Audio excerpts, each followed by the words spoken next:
You need to earn over six figures just to be able to afford a median house in almost half of the states in the U.S.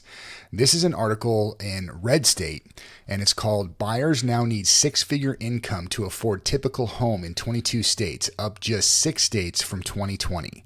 Let that let that sink in. In only 6 states, only 4 years ago, you needed to earn 6 figures. Now in 22 states, you have to earn over 6 figures a year just to afford a median house. And according to the article, a new analysis from Bankrate found that in 22 states and Washington, D.C., home buyers now need a 6-figure household income to comfortably afford a typical medium-priced home. And according to Bankrate analyst Jeff Ostrowski, he explains that affordability is the biggest issue. The higher the price of the home, the harder it is to come up with the down payment or to qualify for the monthly payment. At the same time, homes have become less affordable because home price appreciation has far outpaced wage growth. He goes on to say that there has been less housing supply to meet buyer demand, both because there is less home building and also the lock-in effect of higher mortgage rates. And what that is, the lock-in effect is that he's talking about people who, 4 years ago, 8 years ago, whatever it was, when interest rates were real low. I mean, you probably heard stories about people buying homes with like a 3.5% interest rate or even lower, somewhere around 4%. And what's happening now is that these people who bought at low interest rates, they have a ton of equity in their houses and they're able to move. They probably have stable jobs and stuff like that, but they can't because now it's going to cost double that or more to get a new mortgage. Plus everything is so much more expensive. So let's just say, for instance, you have a house that you bought for, it's like a 3-bedroom, 2-bath house for $350,000 at 3.5% interest on your mortgage, back in 2019 or 2020. Which sounds like a dream these days. Well, now your house is probably worth, I don't know, $500,000, somewhere around there, $450,000, and you want to sell it because you have equity because you want to get a better house. The problem is housing prices have skyrocketed. So to move up to a better house, let's say you want to get a 4-bedroom, 2-bath, you're probably going to be paying $600,000 or more, and you're going to have to get an 8% mortgage rate. So it's become unaffordable. So people are locked into their houses. They really can't move. So that's what the lock-in effect of higher mortgage rates is. So based on the above rate, Bankrate calculated that the median home price for the country is $402,343, and that aspiring home buyers must earn almost $111,000 annually to be able to afford a median-priced home. Let that sink in. The average home price, median house, we're not talking about anything special here, guys. We're talking about a median home, probably 3-bedroom, 2-bath. 1,500 square feet for $400,000, and you got to earn $110,000 just to be able to afford it. 4 years ago, 10 years ago, if you made $110,000, you were balling, okay? You were balling out of your mind. You probably had a golf cart and a boat and a motorcycle, and you were taking vacations. It was fun. You were loving life. But now, I mean, at 110 grand, 111 grand, you're barely affording gas. You can barely make your mortgage payment. So let's look at the 22 states where you got to earn this much money. So the top 5 are California, shocker, Hawaii, D.C., shocking again, Massachusetts, and Washington State. What do all 5 of those states have in common? I'll let you guys ruminate on that. And the other states are Arizona, because everybody's moving there en masse. Colorado, because all the Arizonans are moving there. Connecticut, probably because all the rich people are moving there to hide their tax money. Florida, because everybody and their brother's moving there. Idaho, all the Californians are moving there. Maine, not sure why that is. Maryland, right near the D.C. area. Montana, all the rich people are moving up there and buying up all the property and land so they can, so they can lecture all of us about global warming and our carbon footprint, yet they're going up there and building massive, mansions on tons of land.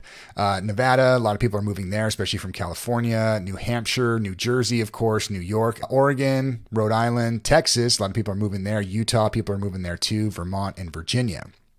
But in contrast, the South and the Midwest have some of the lowest income needs: Mississippi, Ohio, Arkansas, Indiana, and Kentucky. If you want to even be able to afford a home, you're going to have to start looking at other places in the country. I mean, we're looking at mass migrations across different states just so people can live. 22 states now, you have to earn over 6 figures just to afford a median house, and they're not building that many houses either. So investors, what does this mean for us? What does this mean for investors? And I want to go back to this part of the article that talks about the lock-in effect of higher mortgage rates. And when we talk about the lock-in effect, what we mean is, like I said, it's people got low rate mortgages, 5-10 years ago, or whatever it is, and they have equity in their homes, but they can't move because no one's buying them, or no one can afford your house, or you can't move because you can't afford a house in the state that you live in. So what people are doing, though, and I've referenced this in another article, is that they are selling out and then going to cheaper states. Let's say you live in Colorado, okay, which is turning blue and all the crazies are moving there. I'm sorry if you don't appreciate that, but that's the way it is. I know people live in Colorado and they're just like, oh my gosh, why did we move here? Because they moved there because it was supposed to be like normal and clean and safe and all the rest of it, and now it's just gone completely insane. So, and everything is going through the roof. Everything's so expensive there. So let's say you're in Colorado and you bought a house either in the last 5-10 years, or maybe you've owned a house there for a long time and you have a lot of equity, but you want out. You're tired of Colorado. You want to get out. And you say, I want to move to Arkansas. What's the problem? Problem is no one can buy your house. It's too expensive. Okay. And you're also locked in because you have a high mortgage rate, or you have a low mortgage rate and you don't want to get a new rate. But what do you do? So you say, well, I want to move to Arkansas, like we said, and you found a place, you found some property, you want to get out. This happens all the time, guys. All right. People are moving to Texas. People are moving to Utah. People are moving to New Mexico. They're moving all the time. This happens. So what do? You can't sell it. You don't want to get a new mortgage on a really expensive house. So you move to a cheap place. Well, what does that do for you? So you want to move to Arkansas, right? Where you can get a much bigger house for probably cheaper than the house you live in now. So even though you're paying an 8% mortgage rate, you might get a much bigger place for way less than you were going to pay. So the 8% mortgage rate doesn't make any sense anyway, right? So who cares? Or you can sell outright, take your equity and just go buy another place outright with the proceeds. So this is where the investors come in, okay? What you're going to do now is you're going to go start looking for people who have equity in their homes, who are under pressure and they want to get out. There's a lot of them out there. And I'm willing to bet you that a lot of them are going to be open to cash offers. Are you going to offer them, 100% proceeds on their house? No, you're not. So you're going to offer them less because you got to make some money, and you're going to flip that house to another investor who wants a rental property, or maybe they want to flip it and do some work on it and then put it back on the market because they have the confidence or the know-how, the ability to do it. These people are going to have two options, and the only reason they would sell to you for your offer is because they have enough pressure that they want to get out. They're willing to take a cut on their house to get their money within 30 days and bug out to Arkansas. Okay. So you're going to market for these people and you're going to say, hey, cash for your home in 30 days. And there's going to be people out there who are going to seriously consider that. Okay. Forget about the money. They're going to seriously consider that offer. Okay. I can cash out of my house, get cash for my home in 30 days, and I can be out of here. I don't have to mess around with real estate agents. I don't have to mess around with putting on the market for 90 days would be a dream. Most people are putting them on for like 6 months now. They're just sitting there forever because no one's buying them. So, and the caveat to that is that you're going to give them a lower offer, whatever that offer is. I'm not going to break down numbers right here, but you're going to give them a lower offer because they have so much equity. And they're going to sit there and think for a little bit. It might take a little while to nurture these people along. You never know, just depending on the situation, how much pressure they're under, but they want to get out. All right. So they're going to look at it and say, as long as there's enough meat on the bone for their deal, for their side of it, and they can take that, as long as you're giving enough money where they can move to a different state or maybe buy a new house or whatever it is to cover their costs and expenses, they might just say, screw it. This is all inflation anyway. This is all magic money that just came out of nowhere. These prices are super inflated, and this person's going to come in, i.e. you, this investor's going to come in and give me enough cash that I can cash out of my house and go buy a new house that I want in a state that's much cheaper, much safer, and away from all this craziness, and I can just relax and not have to worry about this stuff anymore. That they will seriously, there are people out there who will seriously consider that offer. You're just going to have to market for them, okay? So that's what we got, guys. We are in deeper and deeper trouble every day financially as a country. And this is an article by Redstate.com. I'll link it in the video below. And let me know what you guys think. Do you want to get into real estate investing? Do you want to start wholesaling, but you don't know where to start?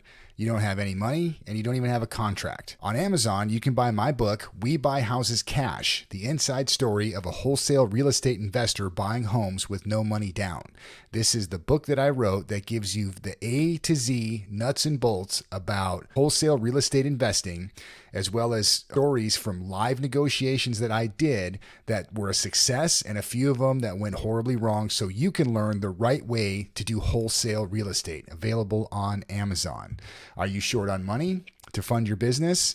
On this video and the link below, you can get to Fund and Grow, where they will give you the money to fund your business so you can actually get the leads that you need to start qualifying good sellers so you can get good deals in the front door and start making money and get your business going the right way. This is our website. You can get a link to the book right here. You can get a link to our contracts. These are the same contracts that I use to buy over $3 million of single family homes right here at the top, as well as links to Fund and Grow, where you can get your business funded.